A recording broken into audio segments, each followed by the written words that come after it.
ओम नमः शिवाय। दोस्तों, आपका मेरे चैनल पर स्वागत है। वैसे तो लोग 3 अंक को अशुभ मानते हैं, लेकिन असलियत में अंक 3 बड़ा ही शुभ होता है, क्योंकि इस अंक के स्वामी ग्रह गुरु हैं। गुरु ग्रह के देवता भगवान विष्णु हैं, और यही वजह है कि भगवान शिव अंक 3 को बहुत शुभ मानते हैं, और इनकी पूजा में 3 का बड़ा महत्व होता है। भगवान शिव को प्रसन्न करने के लिए बेलपत्र चढ़ाया जाता है।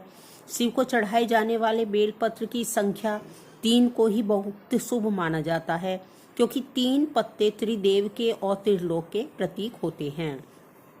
शास्त्रों में पूरे दिन को 4 पहर में बांटा गया है। 4 पहर में से भगवान शिव को तीसरा पहर यानी संध्या का समय बहुत प्रिय है। इसे प्रदोष काल कहा जाता है। इस समय भगवान शिव की पूजा विशेष फलदायी होती है। सभी देवी देवताओं में एक एक महादेव ही हैं जिनके 3 नेत्र हैं, जो दर्शाते हैं कि शिव का 3 से कितना गहरा नाता है। भगवान शिव का प्रिय अस्त्र त्रिशूल भी शिव के 3 से संबंध को दर्शाता है, क्योंकि त्रिशूल ही एकमात्र अस्त्र है जिसमें 3 शूल हैं। भगवान शिव को त्रिशूल भेंट करने से शत्रु बाधा और अनजाना भय दूर होता है। शिव के साथ जुड़े अंक 3 के बारे में शिव पुराण के त्रिपुर दहा की कथा मिलती है। इसके अनुसार एक बार 3 असुरों ने अजय बनने की कोशिश में 3 उड़ने वाले नगर बनाए थे, और इसका नाम त्रिपुर रखा था। ये तीनों शहर अलग अलग दिशाओं में उड़ते थे। इससे इस शहर को पाना या वहां तक पहुंचना असंभव था। असुर आतंक कर इन शहरों में चले जाते थे, और इससे उनका कोई अनिष्ट भी नहीं कर पाता था।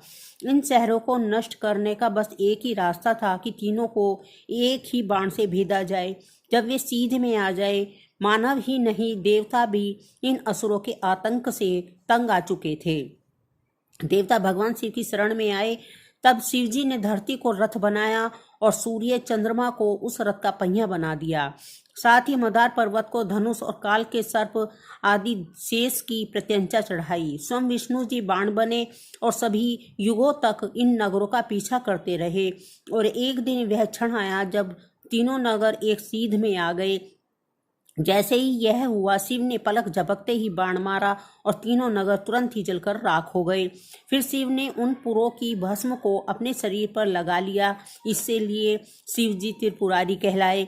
भोलेनाथ का प्रिय अस्त्र त्रिशूल भी 3 सिरों का है। त्रिशूल 3 गुणों सत्व, रज और तम का परिचायक है। इन तीनों के बीच सामंजस्य बनाए और बगैर सृष्टि का संचालन कठिन है।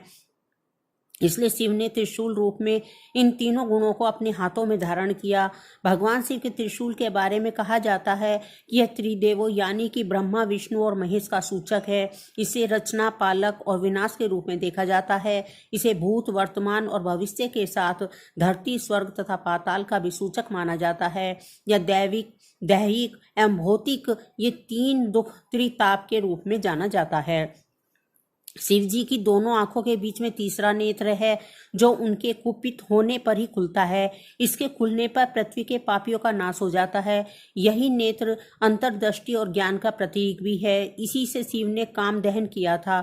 यही नहीं, भोलेनाथ को अत्यंत प्रिय बेलपत्र की पत्तियां भी 3 ही होती हैं। बेलपत्र में 3 पत्ते जो एक साथ होते हैं, उन्हें त्रिदेव का स्वरूप मानते हैं। लोक भी 3 यानी कि पाताल लोक या अधोलोक या भूलोक, मध्यलोक और स्वर्गलोक या उच्च लोक हैं। भगवान विष्णु ने अपने वामन अवतार में राजा बलि से मिले दान में एक ही पग में तीनों लोकों को नाप लिया था।